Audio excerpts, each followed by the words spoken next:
الحمد لله الحمد لله رب العالمين الحمد لله الذي هدانا لخير الأديان وشرفنا للسعادة الإسلام ومجدنا بطريق السحابة والأولياء الكرام الصلاة والسلام على من كان نبيا وآدم بين الماء والطين شفيع المذنبين خاتم النبيين وعلى آله وأصحابه أجمعين أما بعد فقد قال الله عز وجل في شان حبيبه تعظيما له وتوقيرا إن الله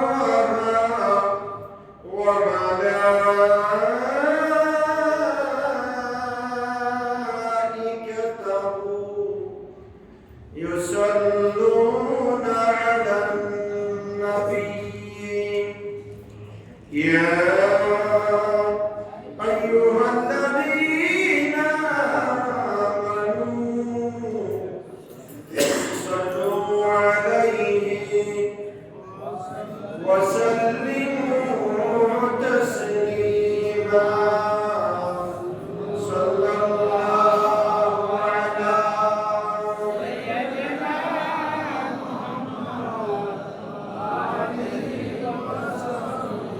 صلى الله على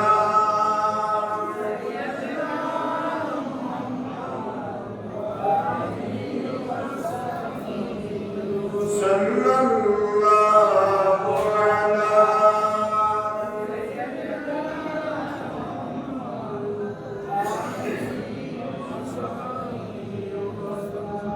أعوذ بالله من الشيطان الرجيم بسم الله الرحمن الرحيم قل بفضل الله وبرحمته فبذلك فليفرحوا وخير مما يجمعون صدق الله مولانا العظيم وبلغنا رسوله النبي الأمين ونحن ولا ذلك لمن الشاهدين والشاكرين والحمد لله رب العالمين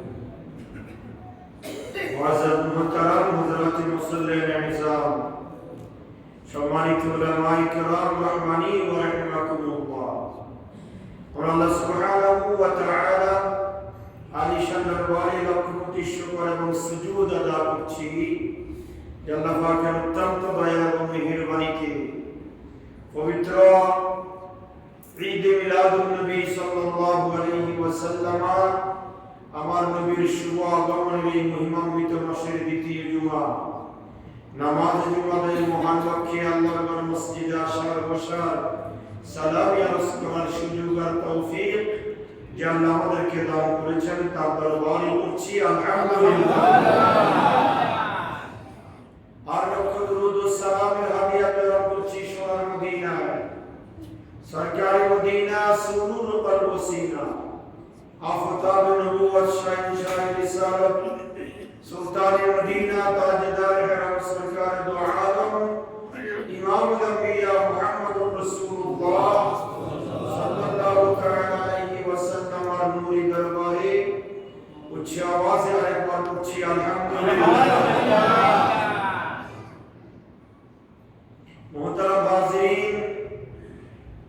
অত্যন্ত মহিমান্বিত মাস রবিউল আউয়াল শরীফ। আমরা গত জুমায় সূরা আনকাবুতের আলোচনা শেষ করেছিলাম। যেহেতু রবিউল আউয়াল শরীফ, আমরা ঈদে মিলাদুন নবীর ফজিলত, গুরুত্ব, মহত্ব, শানের রিসালাতুল উপর কয়েক জুমা আলোচনা করব। তারপরে আবার আমাদের ধারাবাহিক আলোচনায় আমরা ফিরে আসবো ইনশাআল্লাহ। আল্লাহ সুবহানাহু ওয়া তাআলা কুরআনুল কারীমের সূরা ইউনূস শরীফের 58 নম্বর আয়াতে কারীমার মধ্যে আল্লাহ ইরশাদ করেছেন যে ঈদে মিলাদুন নবী বান্দা নবীর আগমনে খুশি হবে, নবীকে পেয়ে বান্দা আনন্দ প্রকাশ করবে। এটা কার নির্দেশ? কোরআনে হাকিমে নবীর ঈদে মিলাদুন নবীর কথা আছে না নাই? আছে। কুরআনুল কারীম এমন একটি কিতাব যেখানে সূক্ষ্মাতি সূক্ষ্ম বিষয় পুঙ্খানুপুঙ্খ রূপে আল্লাহ সুবহানাহু ওয়া তাআলা আমাদের জন্য ব্যক্ত করে দিয়েছেন। এমন কোন বিষয় বাদ রাখেন নাই যে বিষয়ে বান্দা পিছিয়ে থাকবে। এই জন্য আল্লাহ সুবহানাহু ওয়া তাআলা সূরা ইউনূস শরীফের 58 নম্বর আয়াতে কারীমার মধ্যে বলছেন, কুল বিফাদলিল্লাহি ওয়া বিরাহমাতিহি।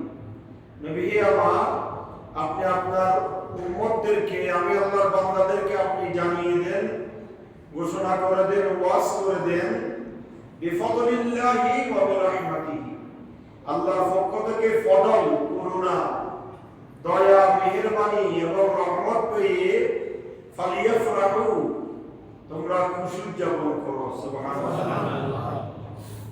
হুয়া খায়রুম মিম্মা ইয়াজমাউন। আর এই খুশি উদযাপনটা তোমাদের যত ধন দৌলত, তোমাদের যত নিয়ামত, যত ধনভাণ্ডার রয়েছে, সমস্ত ধনভাণ্ডারের চাইতে শ্রেষ্ঠতম হচ্ছে নবীর আগমনে খুশি উদযাপন করা। সুবহানাল্লাহ। এটা হচ্ছে আয়াতে কারীমার সরল অনুবাদ। এখানে ফজল দ্বারা দুইটা জিনিসকে বোঝানো হয়েছে। কোন কোন মুফাসসির বলছেন ফজল মানে কুরআনুল কারীম, আবার কোন কোন মুফাসসির বলছেন না, ফজল মানে আল্লাহর নবী রাহমাতুল লিল আলামিন। কারণ আমাদের জন্য বড় নিয়ামত হচ্ছে আল্লাহর নবী। কথা বলেন ঠিক কি না? এটা রবিউল আউয়াল শরীফ। এটা কোন মাস? আরবি কয়টা মাস আছে? 12টা মাস। যেরকম জানুয়ারি থেকে ডিসেম্বর পর্যন্ত 12টি মাস আছে, অনুরূপভাবে আপনার চৈত্র থেকে, বৈশাখ থেকে চৈত্র পর্যন্ত কয়টা মাস? কিন্তু আরবের মধ্যে ইন্না ইদ্দাতাশ শুহুরে ইনদাল্লাহি 12 শাহরান ফি কিতাবিল্লাহ। আল্লাহ পাক এই কিতাবের মধ্যে, এই কোরআনে হাকিমের মধ্যে মাসের সংখ্যা 12টা বর্ণনা করেছেন। সুবহানাল্লাহ।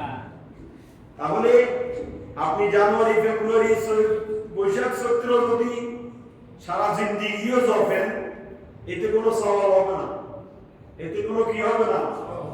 কিন্তু আল্লাহ রাব্বুল আলামিন যে মাসের বর্ণনা দিয়েছেন, মুহররমুল হারাম, সফরুল খাইর, রবিউল আউয়াল শরীফ, এই সমস্ত মাস আলোচনা করলে, এই সমস্ত মাসের জিকির করলেও সওয়াব আছে। সুবহানাল্লাহ।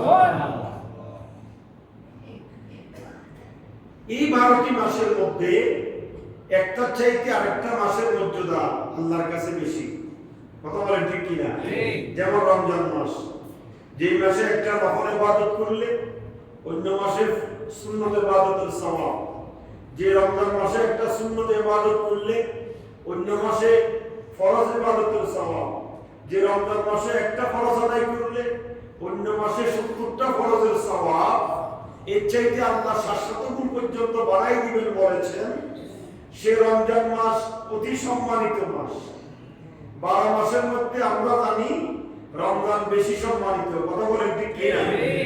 কেন রমজান এত সম্মানিত কেন হলো?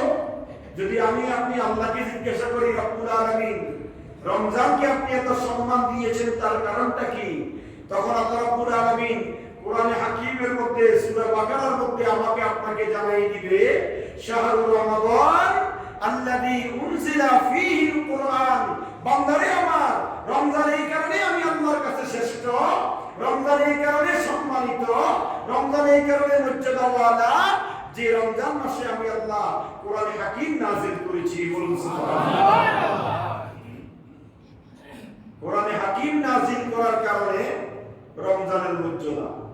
কথা বলেন, রমজানের মর্যাদা কিসের কারণে? কোরআনের কারণে। আর আমি বলবো হযরতে মুহাদ্দিসিন কিরাম, উলামায়ে কিরাম বলছেন, না না হে আল্লাহর বান্দারা শুনো, রমজানের চাইতে রবিউল আউয়ালের মর্যাদা আমার আল্লাহর কাছে আরো কোটি গুণ বেশি। সুবহানাল্লাহ। আস্তে বললেন সুবহানাল্লাহ। রমজানের চাইতে রবিউল আউয়ালের মর্যাদা আল্লাহর কাছে বেশি। কেন? রমজানে কোরআন এসেছে, আর রবিউল আউয়াল শরীফে সাহেবে কোরআন, কোরআনের মালিক এসেছেন। সুবহানাল্লাহ। এই জন্য রমজানের চাইতে এই রবিউল আউয়াল শরীফের মর্যাদা আল্লাহ ও রাসূল দুনিয়া এবং আখিরাতে বেশি। সুবহানাল্লাহ। এই রবিউল আউয়াল শরীফ বিভিন্ন ভাবে রবিউল আউয়াল শরীফের মর্যাদা। এই রবিউল আউয়াল শরীফ যদি না হতো तमाम পৃথিবী হতো না। কথা বলেন না ঠিক কি? হযরত আব্দুল্লাহ ইবনে আব্বাস রুয়ুসুল মুফাসসিরিন, আব্দুল্লাহ ইবনে আব্বাস রাদিয়াল্লাহু তাআলা আনহু হাদিসে পাক বর্ণনা করেছেন যে মুসা নবীনা আলাইহিস সালাম, কথা খেয়াল করবেন, কোন নবী? মুসা নবী। মুসা নবীনা আলাইহিস সালাতু ওয়াস সালাম অত্যন্ত জলিলুল কদর পয়গম্বর, উলুল আযম, একজন জলিলুল কদর পয়গম্বর ছিলেন। কোন নবী? মুসা নবী। সে মুসা নবী আল্লাহর সাথে কি বলতেন? সবাই বলেন না, মুসা কলিমুল্লাহ, মুসা কলিমুল্লাহ, ইব্রাহিম কলিমুল্লাহ, ইসমাঈল কলিমুল্লাহ, ঈসা রূহুল্লাহ, মুহাম্মদুর রাসূলুল্লাহ, আর মুসা কলিমুল্লাহ। মুসা কলিমুল্লাহ আল্লাহর সাথে কথা বলতেন। আল্লাহ বলছেন ওয়া কাল্লামাল্লাহু মুসা তাকলিমা। মুসা এমন নবী যিনি আমার আল্লাহর সাথে কি বলতেন? কথা বলতেন। সে মুসা কলিমুল্লাহ একদিন আল্লাহর সাথে কথা বলতেছেন, হঠাৎ করে আল্লাহকে বললেন, আল্লাহ আপনি আমি মুসাকে যত নিয়ামত দিয়েছেন, যত মর্যাদা দিয়েছেন, যত সম্মান দিয়েছেন, এমন নিয়ামত, এমন মর্যাদা, এমন সম্মান তো আপনি আর কোন নবীকে দেন নাই। সুবহানাল্লাহ। কাকে বলতেছে? আল্লাহকে।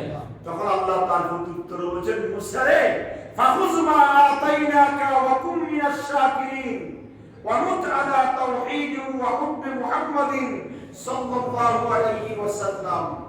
আমার আল্লাহ বলেন, মুসা রে তোমার অন্তরকে শুদ্ধ পবিত্র পেয়েছি, তোমাকে আমি আল্লাহর অনুগত পেয়েছি, এই কারণে তোমাকে আমি আল্লাহ তো নিয়ামত দিয়েছি। কিন্তু মুসা ফাকুস, তুমি সেই নিয়ামত কি করো? গ্রহণ করো। আর মা ওয়াকুম মিনাশ শাকিরিন, নিয়ামত পেয়ে শুকরিয়া আদায় করো। সুবহানাল্লাহ। নিয়ামত পেয়ে কি করতে হবে? লাইন শাকারতুম লাযিদান্নাকুম ওয়া লাইন কাফারতুম ইন আযাবি লাশাদীদ। আল্লাহ বলছেন, বান্দারে আমার, তোমাকে যত নিয়ামত দিই আমি আল্লাহ, এই নিয়ামত পেয়ে তুমি একটু আমি আল্লাহর শুকরগুজার হও। যদি তুমি আমি আল্লাহর শুকরগুজার হও, তাহলে আমি আল্লাহ নিয়ামত আরো বাড়াই দিব, আরো বাড়াই দিব, আরো বাড়াই দিব। আর যদি বান্দা আমি আল্লাহর শুকরিয়া আদায় না করো, বান্দা ওয়ালাইন কাফারতুম ইন আযাবি লাশাদীদ, বান্দারে মনে রাখিও আমার শাস্তি বড় কঠিন। কথা বলেন ঠিক কি? আল্লাহ যেমন রহমান রহিম, তেমন আল্লাহ গফফার। তেমন আল্লাহ কি? গফফার। আল্লাহ যেমন গফফার, যেমন আল্লাহ ক্ষমাশীল, তেমন আল্লাহ কাহ্হার, তেমন আল্লাহ কঠোর। আল্লাহ যেমন গরম তেমন নরম, সেটার নাম কি? আল্লাহ। সে আল্লাহ বলছেন, মুসারে নিয়ামত গ্রহণ করো আর আমি আল্লাহর শুকরিয়া আদায় করো। আর দ্বিতীয় নম্বর হচ্ছে ওয়ামুত আলা তাওহীদ, আমি আল্লাহর তাওহীদ, ওয়াহদানিয়ত, একত্ববাদের উপর অটল থেকে তুমি মৃত্যুবরণ করবে। আর হুব্বে মুহাম্মাদিন সাল্লাল্লাহু আলাইহি ওয়াসাল্লাম, আমার আখির জামানার পয়গম্বর নবী মুহাম্মদুর রাসূলুল্লাহ সাল্লাল্লাহু আলাইহি ওয়াসাল্লামকে মহব্বত করবে। সুবহানাল্লাহ। কয়টা কথা? কয়টা? একটা হচ্ছে নিয়ামত গ্রহণ করো, দ্বিতীয় নম্বর শুকরিয়া আদায় করো, তৃতীয় নম্বর, আমি আল্লাহর ওয়াহদানিয়তের উপর অটল থেকে মৃত্যুবরণ করবে। আর চতুর্থ নম্বর হচ্ছে আমার আখিরি জামানার নবী মুহাম্মদ রাসূলুল্লাহকে ভালোবাসে। সুবহানাল্লাহ। মুসা কলিমুল্লাহ বলে, আল্লাহ রে, তিনটা তো বুঝতে পেরেছি, নিয়ামত গ্রহণ করব, শুকরিয়া আদায় করব, আপনার একত্ববাদের উপর মৃত্যুবরণ, কিন্তু চতুর্থ নম্বর তো বুঝে আসে নাই। বলে কেন? মুহাম্মদুর রাসূলুল্লাহর ভালোবাসা আমি নবী মুসার উপর জরুরি কিনা? সুবহানাল্লাহ বলেন না? আমরা তো বলি খালি নবীকে ভালোবাসা, নবীকে ভালোবাসা, আর অনেকে জলে উঠে নবীর ভালোবাসার কথা বললে আছে না নাই? কিন্তু আল্লাহ বলতেছেন, মুসা রে, তুমি মুসা নবী হতে পারো, কিন্তু তোমাকে আমি ওয়াদা করছি তুমি আমার নবী মুহাম্মদকে ভালোবাসো। সুবহানাল্লাহ।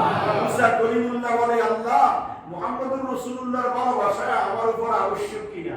আমার আল্লাহ বলেন, ফাখুয মা আতাইনাকা ওয়া কুম মিনাশ শাকিরিন ওয়া মুত আলা তাওহীদিন ওয়া হুব্বি মুহাম্মাদিন সাল্লাল্লাহু আলাইহি ওয়াসাল্লাম লাউলা মুহাম্মাদুন ওয়া উম্মাতুহু লামা খালাকতুল জান্নাতা ওয়ালান নার ওয়ালাশ শামসা ওয়ালাল কমারা ওয়ালাল লাইলা ওয়ালান নাহারা ওয়ালা মালাকাম মুকাররাবান ওয়ালা নাবিয়্যাম মুরসালান ওয়ালা ইজ্জাকা।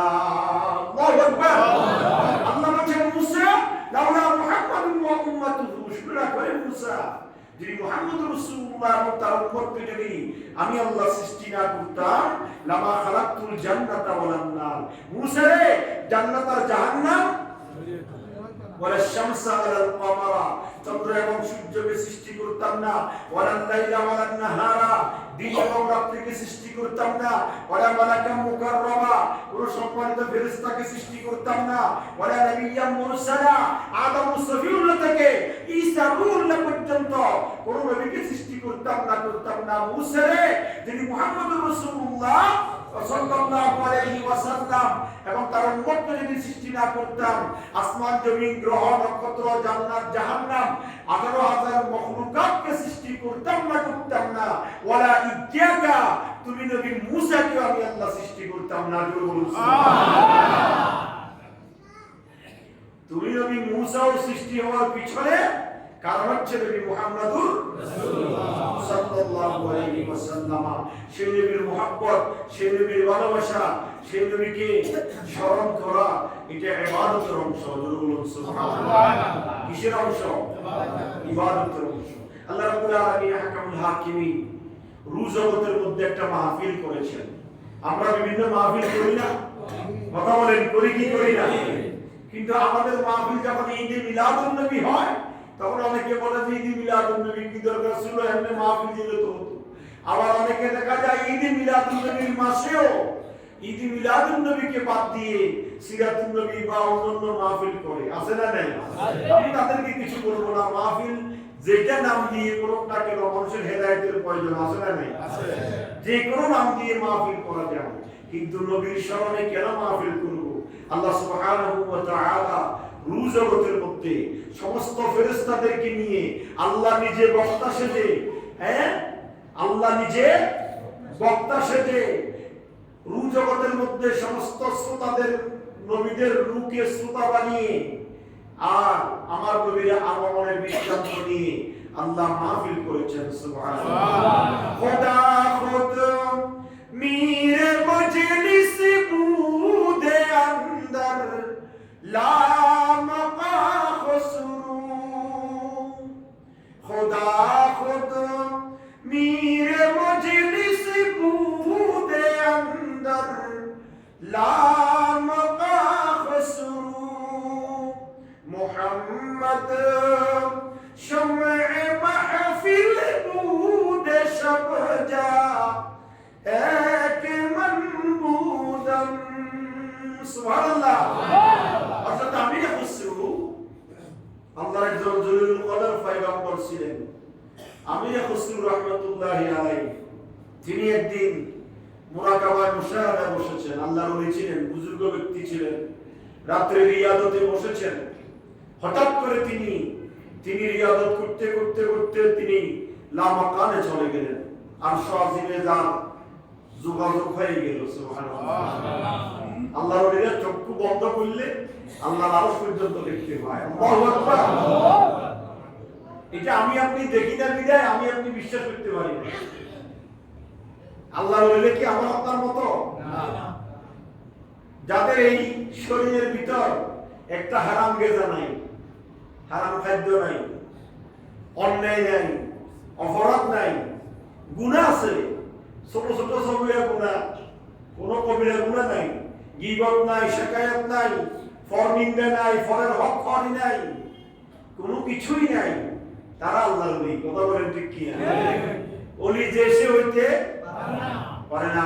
পীর খসরু রাহমাতুল্লাহি আলাইহি মুরাকাবায় বসেছেন, রিয়াদতে বসেছেন, আরশাদুল্লাহ মাকানে চলে গেলেন, দেখতেছেন সেখানে আল্লাহ মাহফিল করছে। সুবহানাল্লাহ। আল্লাহ মাহফিলের বিষয়বস্তু হচ্ছে ঈদ মিলাদুন নবী সাল্লাল্লাহু আলাইহি ওয়াসাল্লাম। শ্রোতা হচ্ছে কি? সমস্ত নবীরা। বক্তা হচ্ছেন আল্লাহ নিজে, বক্তা আল্লাহ নিজে, শ্রোতা হচ্ছেন নবীরা। বিষয় হচ্ছে আমাদের নবী মুহাম্মদ সাল্লাল্লাহু আলাইহি ওয়াসাল্লামের আগমনের কথা। সুবহানাল্লাহ। আল্লাহ ঈদ মিলাদুন নবীর মাহফিল করতেছেন আরশ আজিমে, সেই কথা আমার আল্লাহ আপনাকে আমাকে জানিয়ে দেওয়ার জন্য কোরআনের হাকিমের 3 নম্বর সূরা সূরাতু আলে ইমরানের 81 নম্বর আয়াতে করিমার মধ্যে আল্লাহ ব্যক্ত করেছেন। সুবহানাল্লাহ। কত নম্বর আয়াত?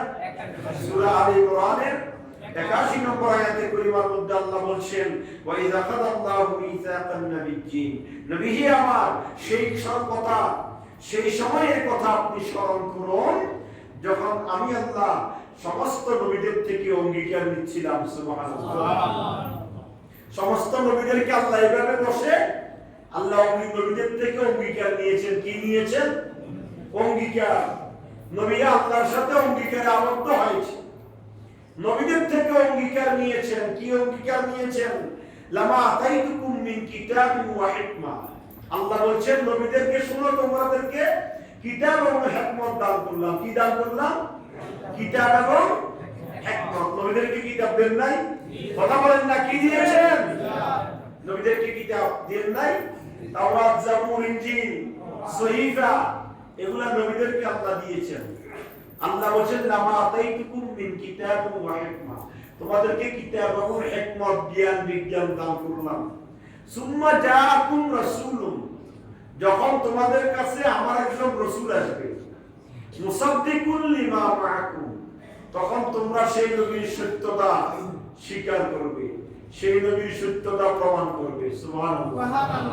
লা তুমিনুন্না বিহি ওয়া লা তানসুরুন্না, এবং সেই নবীর উপর ঈমান আনবে, সেই নবীকে সাহায্য করবে। কাদেরকে বলতেছেন? একটু কথা না শুনলে তো রুজগতে নবীদেরকে আল্লাহ বলতেছেন যে তোমাদেরকে নবুয়ত দিলাম, রিসালাত দিলাম, কিন্তু তোমাদের পরে সুম্মা জাআকুম রাসূলুন, আমার পক্ষ থেকে একজন রাসূল আসবে, তোমরা সেই নবী মুসাদ্দিকুল লিমা মাআকুম, সেই নবীর সত্যতা প্রমাণ করবে, সেই নবীর সত্যতা স্বীকার করবে। তারপরে কি করবে? লা তুমিনুন্না বিহি ওয়া লা তানসুরুন্না, সেই নবীর উপর ঈমান আনবে এবং সেই নবীকে সাহায্য করবে। সুবহানাল্লাহ। আল্লাহ বলতেছেন ক্বালা আকরাতুম ওয়া আখাযতুম, তোমরা কি আমার এই অঙ্গীকার মেনে নিয়েছো? এইভাবে বসায় অঙ্গীকার করতেছে, শুনো তোমাদের কাছে তোমাদেরকে নবুয়ত দিলাম, রিসালাত দিলাম, কিন্তু তোমাদেরকে নবুয়ত রিসালাত দেওয়ার পরে আমি একজন নবী পাঠাবো। কি পাঠাবো? তোমরা সেই নবীকে পেয়ে সেই নবীর উপর ঈমান আনবে, তখন তোমাদের নবুয়ত ক্যান্সেল হয়ে যাবে। তোমরা সেই নবীর উপর ঈমান আনবে এবং সেই নবীকে সাহায্য করবে। তোমরা কি আমার এই ওয়াদা, আমার এই অঙ্গীকার মেনে নিলা? ক্বালু, সমস্ত জগতের মধ্যে সমস্ত নবীরা বলছেন আকরারনা, আল্লাহ রে আপনার এই অঙ্গীকার আমরা বদ্ধ হলাম, আমরা আপনার অঙ্গীকারে আবদ্ধ হলাম, আমরা আপনার এই ওয়াদা মেনে নিলাম। সুবহানাল্লাহ। তারপরে কি আল্লাহ বলছেন ক্বালা ফাশহাদু, তোমরা সাক্ষী থাকো, ওয়া আনা মাআকুম মিনাশ শাহিদিন, আমিও তোমাদের সাথে সাক্ষী হয়ে গেলাম। সুবহানাল্লাহ। এটার নাম হচ্ছে মাহফিল। এটার নাম কি? মাহফিল। একটা বিষয়ে আলোচনা করা। তো এই নবীদের সাথে আল্লাহ আমার নবীর আগমনের কথা আলোচনা করেছেন। এটা তো আসমানি জগতে নবীদের সাথে আল্লাহর মাহফিল। সুবহানাল্লাহ। আমরাও আপনাদেরকে নিয়ে মাহফিল করি, সেখানে বিভিন্ন বিষয়ে মাহফিল হয় কি হয় না? বিভিন্ন বিষয় নিয়ে এক একজন বক্তা এক একটা মাহফিল করে, এক একজন বক্তা এক একটা বিষয় নিয়ে আলোচনা করে, এক একজন বক্তা এক একটা এই সাবজেক্ট নিয়ে বিষয় নিয়ে আলোচনা যখন করে আমরা সেই আলোচনা শুনি, আমল করি, এটাই হচ্ছে মাহফিল, ঠিক না? তো আল্লাহ জগতের মধ্যে নবীদেরকে নিয়ে মাহফিল করেছেন, সেটা হচ্ছে আমার নবীর আগমনের মাহফিল। সুবহানাল্লাহ। হযরত ঈসা আলাইহিস সালাম কোন নবী? আমাদের নবীর পূর্ববর্তী নবী ঈসা রূহুল্লাহ। ঈসা আলাইহিস সালাম তার উম্মতকে বলেছেন, শুনো, আমি ঈসা রূহুল্লাহ দুই কারণে তোমাদের কাছে এসেছি। সুবহানাল্লাহ। কয় কারণে? ওয়া ইয ক্বালা ঈসা ইবনে মারইয়াম ইয়া বানি ইসরাঈলা ইন্নী রাসূলুল্লাহি ইলাইকুম মুসাদ্দিকান লিমা বাইনা ইয়াদাইয়া মিনাত তাওরাত। আমি দুই কারণে তোমাদের কাছে নবী হয়ে এসেছি। একটা হচ্ছে তাওরাতের সত্যতা প্রমাণকারী, তাওরাত কিতাবের সত্যতা প্রমাণ করার জন্য, আর ওয়া মুবাশশিরাম বিরাসূলিন ইয়াতি মিন বাদি ইসমুহু আহমদ, আমার পরে ওসিরেই একজন নবী আসবে যিনি হবেন আহমদ, মুহাম্মদ। এই মুহাম্মদুর রাসূলুল্লাহ দুনিয়ার জমিনে আসবে, তার শুভ সংবাদ তোমাদেরকে দেওয়ার জন্য আমি ঈসা নবী এসেছি। সুবহানাল্লাহ। কোন নবী বলছেন সেই কথা? ঈসা আলাইহিস সালাম। শুধু তাই নয়, হযরত ঈসা আলাইহিস সালাম সূরা মায়েদার মধ্যে ঈসা আলাইহিস সালাম কি বলেছেন দেখেন। আজকে নবীর আগমনকে ঈদ বললে আমরা অনেকেই নারাজ হয়ে যাই, অনেকে জেনারেল শিক্ষিত না বুঝিও না পাই, যে ঈদ কেন বলবে, এটা কি ঈদ নাকি, এটা নামাজ আছে নাকি? কেউ আমি আপনি ঈদুল ফিতর পেয়েছেন, ঈদুল আজহা পেয়েছেন কোন কারণে? কোন নবীর কারণে? আমাদের নবী যদি দুনিয়াতে না আসতেন ঈদুল আজহা পাইতেন? ঈদুল ফিতর আসতো?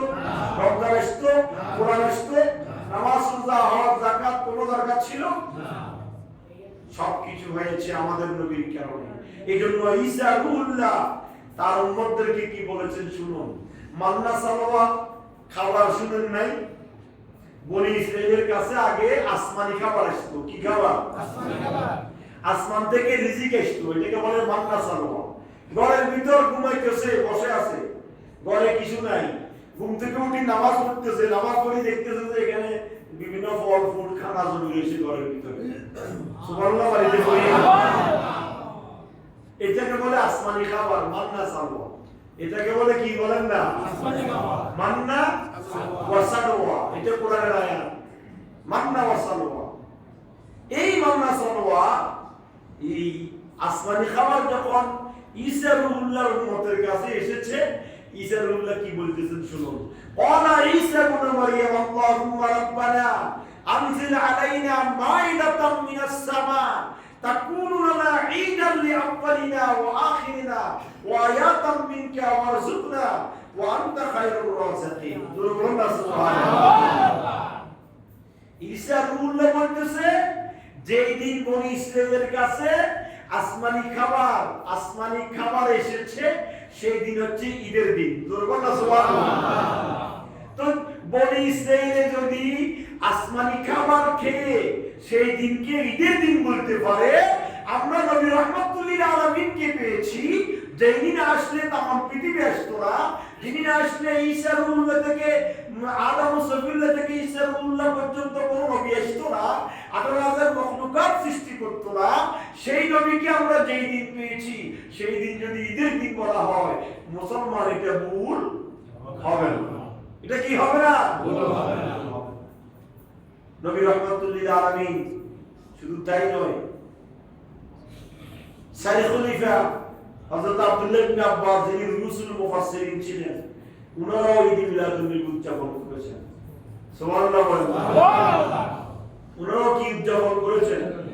ঈদ মিলাদুন নবী উদযাপন করেছেন, করার জন্য উদ্বুদ্ধ করেছেন, নবীর আমলেও করেছেন। এখন অনেকে বলে যে নবীর আমলে ঈদ মিলাদুন নবী আসেন মিয়া। আরে মিয়া, নবীর আমলে ঈদ মিলাদুন নবী থাকবে প্রত্যেকে। নবীর আমলে কি এই যুগের মতো এরকম ছিল নাকি? নবীর আমলে নবীর মতো ছিল। আচ্ছা আপনি বলেন যে এখন জাতীয় সংসদ যেভাবে বসে 360 জন 350 জন বিশিষ্ট একবারে সুন্দর সুন্দর ডেস্ক ডয়ার, তারপরে মাইক্রোফোন বিভিন্ন কিছু দিয়ে, এটা কি 100 বছর আগে ছিল? না। কথা বলেন না। এটা কি 150 বছর আগে ছিল? 200 বছর আগে ছিল?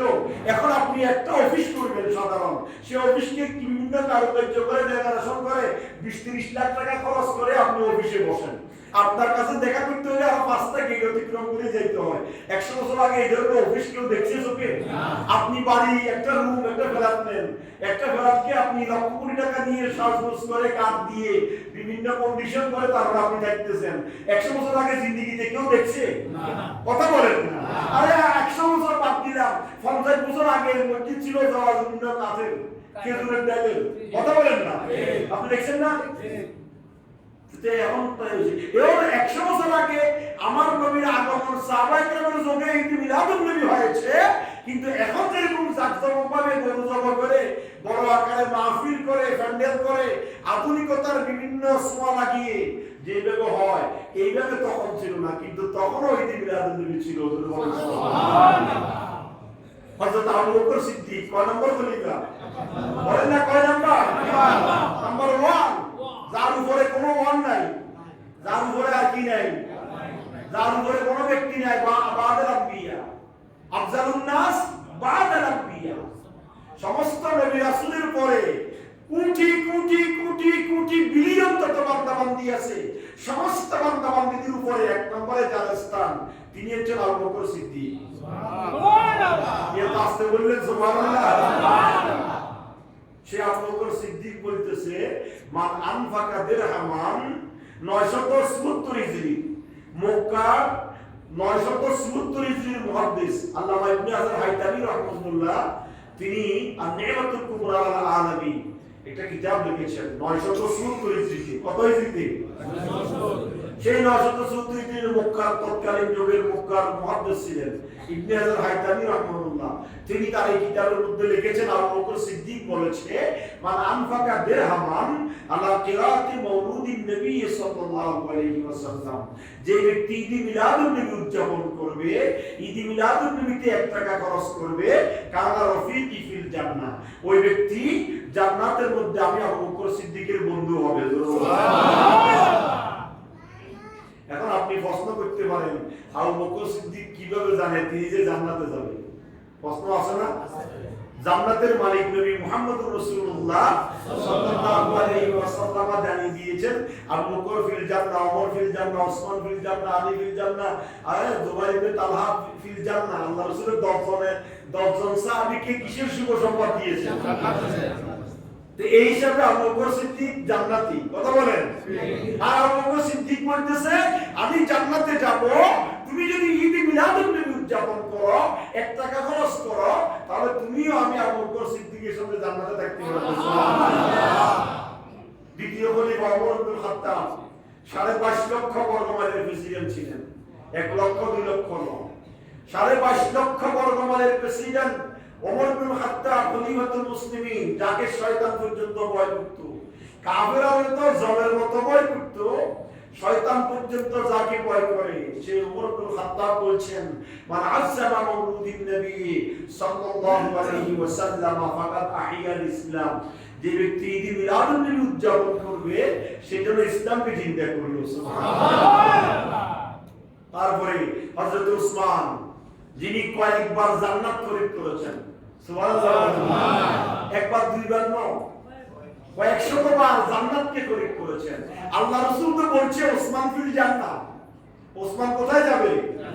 জান্নাতে যাবে। কিন্তু হযরত ওসমান জান্নাতে যাবে লক্ষ্য পাওয়ার পরেও আরো কয়েকবার জান্নাত খরিদ করেছেন। এক সাহাবী এসেছে, ইয়া রাসূলুল্লাহ, আমার কাছে কিছু নেই, গড়বাড়ি নেই, কিছু নেই, আমি তো একবার মুসিবতের ভিতর পড়ে আছি, তো ইয়া রাসূলুল্লাহ আমাকে কিছু দরকার। আল্লাহ রাসূল বলছে, এই সাহাবীকে কে একটা খেজুর গাছ দিবে, আমি তাকে জান্নাতে একটা জান্নাত দিব। সুবহানাল্লাহ। কোন সাহাবী দাঁড়াইতে পারে না। আবু বকর সিদ্দিক বলেন, ইয়া রাসূলুল্লাহ, আপনি বলতেছেন একটা জান্নাত দিবেন, একটা খেজুর গাছ দিব। আমি একটা নয়, আমার ওই রাওহা নামক যে বাগানটা আছে খেজুরের, ওই বাগানটা এই সাহাবীর জন্য ওয়াকফ করে দিলাম। সুবহানাল্লাহ। সেই উসমান যুন্নুরাইন রাদিয়াল্লাহু তাআলা আনহু বলছেন, যে ব্যক্তি ঈদ মিলাদুন নবীতে 1 টাকা খরচ করবে, ফাকান্নামা গাজওয়াতা শহীদা বদর ওয়া হুনাইন, বদর এবং হুনাইনের যুদ্ধে শাহাদাত বরণ করে যে মর্যাদা লাভ করবে, যে মর্যাদা লাভ করেছে সাহাবা একরাম বদরের যুদ্ধে, হুনাইনের যুদ্ধে, খন্দকের যুদ্ধে, তাবুকের যুদ্ধে, ওই সমস্ত জিহাদের ময়দানে অংশগ্রহণ করে সাহাবীরা যে মর্যাদা লাভ করেছে, যারা ঈদ মিলাদুন নবীতে অংশগ্রহণ করবে, ঈদ মিলাদুন নবীতে টাকা খরচ করবে, তাদেরকে আল্লাহ রাব্বুল আলামিন ওই মর্যাদা দান করবেন। সুবহানাল্লাহ। হযরত আলী বলছেন, লা ইয়াদখুলু লা ইয়াখরুজু মিনাদ দুনিয়া ইল্লা বিল ঈমান ওয়া ইয়াদখুলুল জান্নাতা বিগাইরি হিসাব। যে ব্যক্তি ঈদ মিলাদুন নবীতে অংশগ্রহণ করবে, ঈদ মিলাদুন নবীতে টাকা খরচ করবে, ঈদ মিলাদুন নবী উদযাপন করবে, সে ব্যক্তি দুনিয়া থেকে বিদায় নিবে না ততক্ষণ পর্যন্ত যতক্ষণ পর্যন্ত তার জবানে ঈমানের কলেমা আসবে না। আল্লাহু আকবার। অর্থাৎ সে জান্নাতে যাবে, সে দুনিয়ার জমিন থেকে বিদায় নিবে, ইন্তেকাল করবে, ইন্তেকালের আগে তার জবানে কলেমা জারি হবে যদি সে ঈদ মিলাদুন নবী উদযাপন করে। সুবহানাল্লাহ। সর্বশেষ হযরত আব্দুল্লাহ ইবনে আব্বাস রুয়ুসুল মুফাসসিরিন, দেখেন আব্দুল্লাহ ইবনে আব্বাস বলছি না, তৎকালে যেমন কন্ডিশন ছিল আর কি, এখন একটা মাহফিলে 1 লাখ 1.5 লাখ 2 লাখ টাকা খরচ হয়, আর তখনকার 2 লাখ টাকা খরচ করতে হলে গোড়া গ্রাম সবাই হইতো, কথা বলে ঠিক কি? তো এখন সম্ভব নাকি? তৎকালে যেমন ছিল ওই অবস্থায় আব্দুল্লাহ ইবনে আব্বাস একদিন ঈদ মিলাদুন নবী উদযাপন করতেছেন, তার কয়েকজন বন্ধু বান্ধব সাথীদেরকে নিয়ে এইভাবে বসায় নবীর আগমনের কথা বর্ণনা করতেছেন, যে ফায়াবশিরুনা ওয়া ইউহমাদুনা ওয়া ইউসাল্লুনা, নবী কিভাবে এসেছে, নবী কেন এসেছে, নবীর জীবন আদর্শ কি, নবীর উপর দরুদ সালাম করতেছে। এই অবস্থার মধ্যে যখন ঈদ মিলাদুন নবীর মাহফিল করতেছেন ঘরোয়া পরিবেশে, তখন হঠাৎ করে যা নবী সাল্লাল্লাহু আলাইহি ওয়াসাল্লাম قال حلت لكم الشفاعتي كما قال عليه الصلاه والسلام। হযরত আব্দুল্লাহ ইবনে আব্বাস বলছে, আমি আমার বন্ধুদেরকে নিয়ে নবীর আগমনের কথা বলতেছিলাম, নবীর সামনে আলোচনা করছিলাম, নবীর উপর দরুদ শরীফ পাঠ করতেছিলাম, এমন সময় আল্লাহ রাসূল আগমন করেছেন। আল্লাহ রাসূল আগমন করে বলল, হাল্লাত লাকুম শাফাআতি, তোমার উপর তোমরা যারা আমি নবীর ঈদ মিলাদুন নবী উদযাপন করতেছো, ঈদ মিলাদুন নবীতে অংশগ্রহণ করেছো, ঈদ মিলাদুন নবীর মাহফিলে বসেছো, হাল্লাত লাকুম শাফাআতি, শুনে রাখো তোমরা নয় শুধু কিয়ামত পর্যন্ত যত উম্মতে মুহাম্মাদি দুনিয়াতে আসবে, যখন যেখানে আমি নবীর ঈদ মিলাদুন নবী উদযাপন করবে, আমি নবী ওয়াদা দিলাম তোমাদেরকে সুপারিশ করে জান্নাত থেকে মুক্তি দিয়ে জান্নাতে পৌঁছে দেওয়ার জন্য আমি তোমাদের জন্য সুপারিশ করব। সুবহানাল্লাহ। সুতরাং ঈদ মিলাদুন নবী, নবীর শানে, নবীর আলোচনা, নবীর জিকির, আল্লাহ রাব্বুল আলামিন বলেছেন, ওয়াজকুরু নি'মাতাল্লাহি আলাইকুম, বান্দারে আমার তোমাদেরকে আমি যত নিয়ামত দিয়েছি সেই নিয়ামতের জিকির করো। সেই নিয়ামতের কি করো? জিকির মানে আলোচনা করা। তো ঈদ মিলাদুন নবীর মাহফিলের নাম দিয়ে আমরা নবী কেন এসেছে, নবী কি জন্য এসেছে, নবীর আজমত কি, নবীর বর্ণনা, নবীর হাইসিয়ত, নবীর 63 বছর হায়াতে জিন্দেগি, নবীর পথে উচ্চতরে কোরআন নাযিলের ইতিহাস, এগুলোই তো আপনাদের সাথে বর্ণনা করা হয়। কথা বলেন ঠিক কি? বদরের যুদ্ধ, উহুদের যুদ্ধ, খন্দকের যুদ্ধ, তাবুকের যুদ্ধ, এই সমস্ত জিহাদের ময়দানে একটা নয়, দুইটা নয়, 27টা জিহাদের ময়দানে আমার নবী সেনাপতির দায়িত্ব পালন করেছেন। সুবহানাল্লাহ। আমাদের মিয়া নবী শুধু ঘরে বসে বসে, মসজিদে বসে বসে তাসবিহ পড়ে নাই, রণাঙ্গনে গিয়ে জিহাদ করেছেন, রাষ্ট্র পরিচালনা করেছেন, মসজিদে খেতাবতের দায়িত্ব পালন করেছেন, সমাজ পরিচালনা করেছেন, দেশ পরিচালনা করেছেন। ইসলামী আইন কি, দেশের আইন কি হবে, বঙ্গবন্ধু থেকে শুরু করে রান্নাঘর পর্যন্ত কোন নিয়মে কোন নীতিতে চলবে, কোন অবস্থায় চলবে, কিভাবে চলবে, সবকিছু আমার নবী দেখাই দিয়েছেন। এই নবী হচ্ছেন প্রত্যক্ষদর্শী একজন আদর্শবান নবী। সুবহানাল্লাহ। এমন নবী পৃথিবীর জমিনে আরেকটা হয়েছে না। আর একটা এমন কোন নবী পৃথিবীর জমিনে কোন মা জন্ম দিয়েছে না। সুবহানাল্লাহ। আমেনা খাতুনের পক্ষে সম্ভব হয়েছে। মা আমেনা খাতুন আল্লাহ রাসূলকে বহন করেছেন। আল্লাহু আকবার। যার ইতিহাস বড় কঠিন। আগামী জুমা বলবো ইনশাআল্লাহ। আল্লাহ সুবহানাহু ওয়া তাআলা আমাদেরকে ঈদ মিলাদুন নবীতে অংশগ্রহণ করা, জুলুসে অংশগ্রহণ করা। আগামী সোমবার 16 সেপ্টেম্বর আগামী সোমবার জুলুস হবে। ঈদ মিলাদুন নবীর 12 রবিউল আউয়াল সোমবার। সবাই রোজা রাখবেন। সোমবারে আমার নবী রোজা রাখতেন।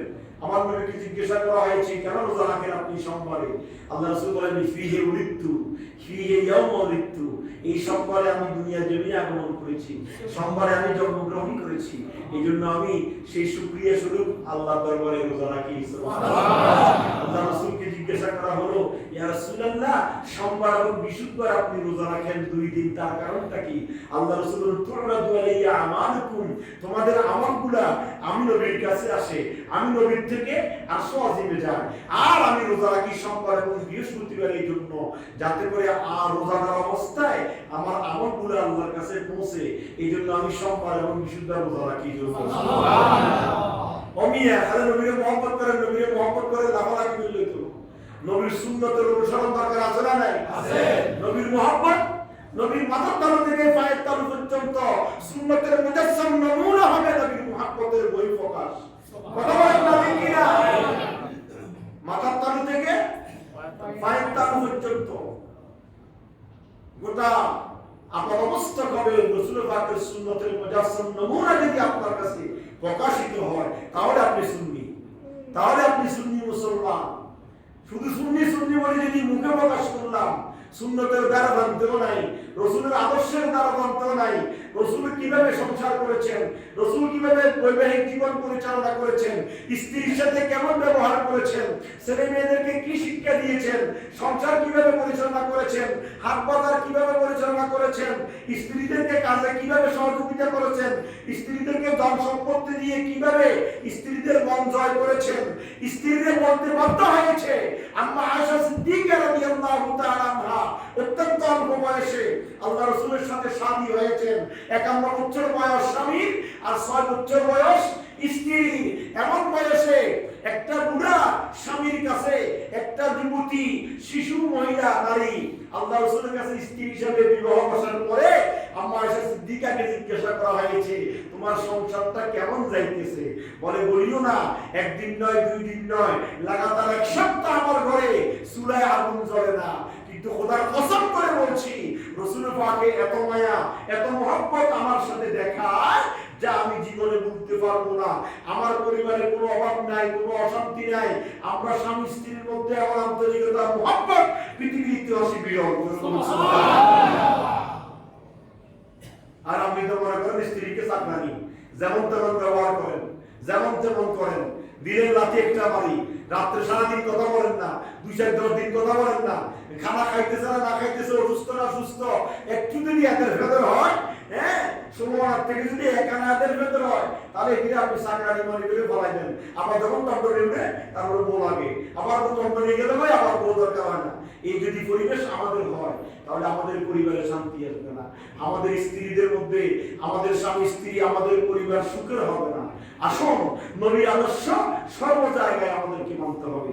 আমরা যদি নবীর আদর্শ গ্রহণ করতে পারি, ঈদ মিলাদুন নবী উদযাপন করে নবীর আগমন বৃত্তান্ত মানুষকে শোনাইতে পারি, ঈদ মিলাদুন নবীতে টাকা খরচ করতে পারি। আরে আপনি বড় আকারে পারেন না, পরিবারে করবেন, আত্মীয়-স্বজন 2-4 জনকে খবর দিয়ে ঘরের মধ্যে ঈদ মিলাদুন নবী উদযাপন করবেন, হুজুরকে ডেকে মিলাদ পড়াবেন, আলোচনা করবেন, কিছুক্ষণ খানা পিনার ব্যবস্থা করবেন, গরিব দুঃখীদেরকে খাওয়াবেন, এটাই ঈদ মিলাদুন নবী উদযাপন হবে। সাহাবারা এইভাবে করেছেন। এখন আমরা বড় আকারে করি, মাহফিল আকারে, কিন্তু মাহফিল আকারে করার পরে আমরা কি দিই? তাওয়াক্কুল দিই। কথা বলেন ঠিক কি না? এটা হচ্ছে ঈদ মিলাদুন নবীর সিস্টেম। কিন্তু আমাদের চট্টগ্রামের সিস্টেম হচ্ছে ভিন্ন। খালি খাওয়া দাওয়া ফুর্তি করো, গরু 10টা জবাই করে দিল, গরিবে তো সেখানে কোনো অংশ পায় না। যারা টাকা দেয়, যেমন টাকা তেমন গোস্ত, যেমন টাকা তেমন ভাত। এটার নাম হচ্ছে চট্টগ্রামের ঈদ মিলাদুন নবী। কথা বলেন ঠিক কি না? এটা পিকনিকের মতো হয়। এটা মিলাদুন নবী হবে, গরু একটা উঠো, 10টার টাকা উঠো, এই 10টা আপনি জবাই করে আলাপ চুল, সারা রাত খাবার যতজন আইবা খাই দেবে বাড়ির করে লই যাবে কোনো সিস্টেম নেই আর আমরা তো তেলে মাথার তেল আর তেলে মাথা পানি আমরা যে বস্তু ভর্তি কিনে খা এতে 5,000 টাকা চান্দা দিতে পারলে এতে বস্তুর বাড়ি 3টে পায় ওই চান্দা যেমন বস্তুর বাড়িও আর আমি ফকির মানুষ চান্দাটা দিতে পারি নাই রাস্তায় আনি গেল বলা না বলছে টেনে দেন কি বলছে জিয়া নিয়ে দিছি গেল তো তুই ওই যে কি দিলে তো নিবে যে টাকা দিতে পারে না টাকা ডাকি ডাকি খাওয়াবেন আপনি দিলে দিলে ওরা দিলে দিলে বুঝতেছে খাইতে পারবো তাহলে সেও খুশি হবে আল্লাহ খুশি হবে নবীও খুশি হবে কথা বলেন ঠিক কি না নবীরা কোনদিন সব নবীর ইতিহাস দেখেন আদম ও সফিউল্লাহ থেকে মুহাম্মদুর রাসূলুল্লাহ পর্যন্ত আরে মুসা নবী ইব্রাহিম খলিলুল্লাহ তারা তো মেহমান ছাড়া কোনদিন ভাতই খেতে দিল একদিন মুসা খলিলুল্লাহ বসে রয়েছে বসতে বসতে বসতে বসতে মাগরিব মুক্ত হয়ে গিয়েছে দুপুরে ভাত খাইতেছে না কই কিরে ভাত খাচ্ছেন না কেন কই আজকে তো কোনো মেহমান পাচ্ছি না রাস্তা দিয়ে একটা লোক হাঁটি যাইতেছে তাকে ধরে নিয়ে আসলো আসো তাকে ধরে নিয়ে বসাইছে ভাত খাওয়াইতে এখন এতে যখন ভাত খাইতে বসে এতে শুরু করছে খানা এখন বিসমিল্লাহ বলে নাই কি বলে নাই মুসা কলিমুল্লাহ গরম মানুষ দিছে তারপর ওই তোমরা সকাল তো সন্ধ্যা পর্যন্ত বসে রয়েছি তুই মেহমানের জন্য ভাত খাওয়াবো আর তুই যে আল্লাহর নামটা না নিয়ে আমার আগে খাওয়া শুরু করলি অজে বাইরে আমি আল্লাহর নাম কিভাবে নিব আমি তো ঈশ্বরের নাম নিব আমি তো মুসলমান চিৎকার দিয়ে বলেন না সুবহানাল্লাহ আমার আল্লাহর সাথে সাথে জিবরিল আমিনকে পাঠাই দিয়েছে জিবরাইল মুসার কাছে যাও আমি আল্লাহ যদি ওই ব্যক্তিকে 30 বছর 40 বছর 50 বছর 60 বছরে আমি আল্লাহর একটি নাম নেই নাই আমি আল্লাহকে একবার আল্লাহ বলে ডাকে নাই ওই ব্যক্তিকে যদি আমি 60 বছর লাগাতার খানা খাওয়াইতে পারি মুসা কলিমুল্লাহ কেন এক ওয়াক্ত খানা খাওয়াইতে বসে আমার বান্দাকে তারপর দিল আমার বান্দা তো 60 বছর আমি আল্লাহর একটা নাম বলে নাই কিন্তু আমি তো তার রিজিক বন্ধ করি নাই আজকে সে আমার নাম নেয় নাই এই জন্য তাকে তারপর দিয়ে তার রিজিক কেন বন্ধ করবে বান্দা পাঠাইছি আমি যে চিনবে আমাকে ডাকবে যে চিনবে না আমাকে ডাকবে না যারা আমাকে ডাকার জন্য আমাকে পাওয়ার জন্য ঈমান কালেমা গ্রহণ করে যারা দুনিয়ার জমিনে থাকবে তারা আখিরাতে আমাকে পাবে আর যারা আর দুনিয়ার জমিনে ঈমানের কালেমা গ্রহণ করবে না তাদের জন্য আখিরাতে কোনো অংশ নাই সুতরাং আসুন আল্লাহ সুবহানাহু ওয়া তাআলা আমাদেরকে ঈদ মিলাদুন নবী উদযাপন করার আগামী সোমবার ঈদ মিলাদুন নবীতে অংশগ্রহণ করার আল্লাহ আমাদের সবাইকে তৌফিক দান করুন আমিন আমাদের আসসালামু আলাইকুম ওয়া রাহমাতুল্লাহি ওয়া বারাকাতুহু দাঁড়িয়ে যান কামলা জুমা আদায় করে